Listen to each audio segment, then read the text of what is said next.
Bismillahirrahmanirrahim. Ditanyakan kepada kami tentang seorang pemuda yang katanya suka mabuk, bertato, dan suka melakukan maksiat lainnya. Namun dia sudah insaf, lalu belakangan ini dia sering ingat mati. Dia takut, katanya sakitnya yang amat sangat ini, dan khawatir dia su'ul khatimah.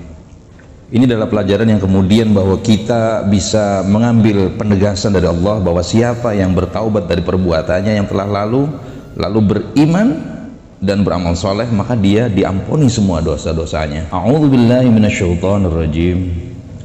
Fa khalaqa min ba'dihim khalfun adha'us salata wattaba'us syahawati fasawfa yalqawna ghayya.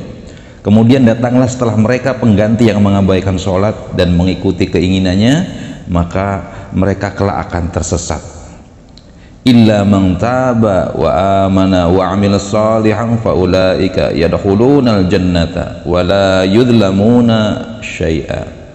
Kecuali orang yang bertobat dan mengerjakan kebajikan, maka mereka itu akan masuk surga dan tidak dizalimi sedikit pun. Ayat ini surat Maryam surat ke-19 ayat 59 dan 60.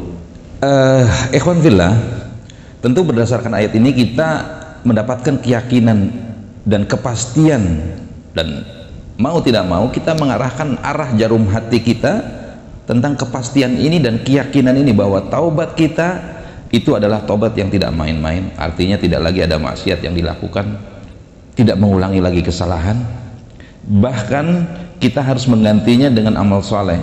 Jadi tidak ada lagi yang perlu dikhawatirkan, karena kita dituntut juga untuk husnudzon.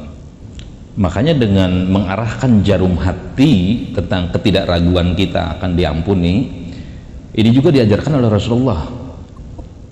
La yamutanna ahadukum, janganlah sekali-kali salah seorang di antara kalian meninggal dunia illa wa huwa yuhsinu billahi dzanna, kecuali dia dalam keadaan berbaik sangka kepada Allah.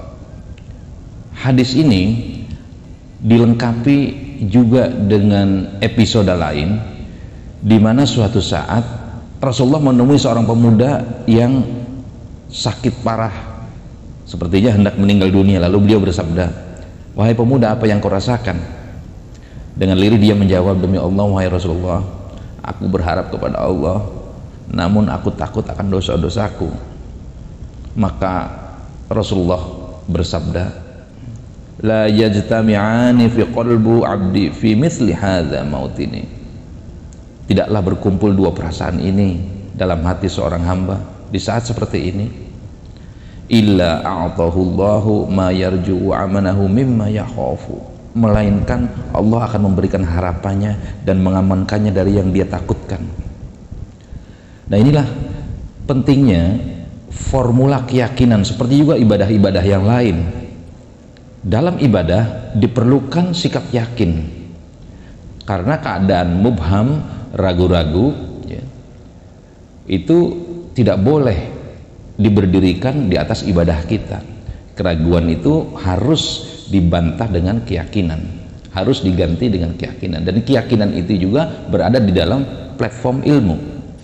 Makanya dalam konteks pertanyaan ini baguslah kira-kira ini menjadi pelajaran tentang khawatir su'ul khotimah. Tapi kekhawatiran ini langsung kita perbaharui menjadi suatu bahan bakar untuk kita terus selalu mengingat kematian, karena postur kepandaian seseorang, kecerdasan seseorang itu sangat diwarnai dengan kesehariannya, apakah dia selalu berpikir tentang kematian. Karena tanda-tanda kecerdasan seseorang itu adalah dia tahu betul situasi kematian yang sangat mengerikan, dan hanya bisa kita persiapkan dengan suatu amalan yang bisa mengimbangi sakitnya mati, itu amalan yang soleh. Dan juga kita tahu betul bagi orang yang cerdas kehidupan setelah mati, fase-fase yang akan dia lewati begitu panjang dan lama, dan itu selamanya akhirat. Dia tahu betul, dia persiapkan betul waktu yang Allah berikan kepada dirinya, bukan untuk melakukan pemadaman terhadap sunnah dan digantinya dengan amalan bid'ah, karena sikap keras kepalanya bisa jadi dia menolak tauhid, dia menolak sunnah, bahkan memadamkannya. Nah tentu orang yang sudah membiasakan diri dengan amal soleh yang selalu dipayungi dengan ilmu, dengan Al-Quran dan As-Sunnah, beramal selalu berdasarkan ilmu, tentu dia akan mengakhiri kehidupannya dengan husnul khatimah, sebagaimana nasihat Rasulullah tadi. Rasulullah banyak sekali beristighfar, paling tidak 100 kali sehari Rasulullah itu. Astagfirullah, astagfirullah. Nah, sampai Rasulullah pun mengajarkan apa itu sayyidul istighfar, penghulunya istighfar.